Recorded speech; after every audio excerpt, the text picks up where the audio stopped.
this video I am not going to solve any problem, but I am going to give hints how to prove the identities. Okay, the identities what we are going to see are in the last problem of the last exercise in chapter 8, Introduction to Trigonometry. In this problem, the hint is bring the trigonometric ratios to their base forms which are not in their base forms already. What are base forms? Sin theta and cos theta are the base form, and the remaining four trigonometric ratios are derived from these two identities. I have brought cosecant theta and cot theta to their base forms. Now, since the denominators are same, combine the two fractions inside the expression into a single one.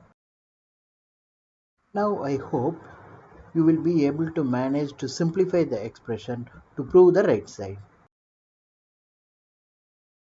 Recall this identity and note on the left hand side. We can factorize it using a square minus b square identity.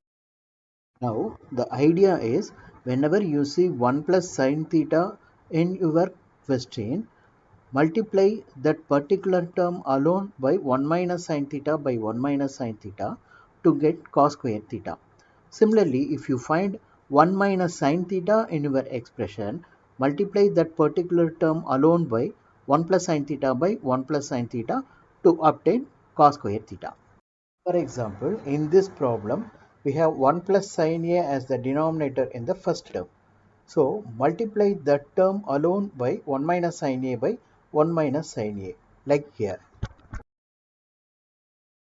After this, 1 plus sin A into 1 minus sin A in the denominator will become 1 minus sin square A, and it will become cos square A, and it gets simplified with the cos A in the numerator. Okay. The rest of the problem can be easily solved by you. Students, we can solve this problem by another method also. Look at the second term. In the second term, we have 1 plus sin A in the numerator. So, we can multiply this particular term alone by 1 minus sin A by 1 minus sin A, simplify and prove the right hand side. Okay. Note down very carefully, students. This is not only for the identity 1 minus sin square A equal to cos square A. Look at some more identities. All the left hand sides are in the form a square minus b square. So whenever you find out these identities in your expression, you multiply the corresponding factor in the numerator and the denominator to get the right hand side. Okay. Now we just recall the two hints we have studied in the last two problems.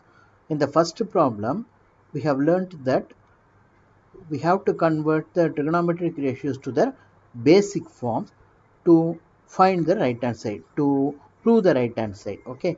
In the second problem, we have learned that whenever we see one factor of the identity which is in the form a square minus b square, we multiply the second factor in the numerator and the denominator and then simplify to get the right hand side. Okay.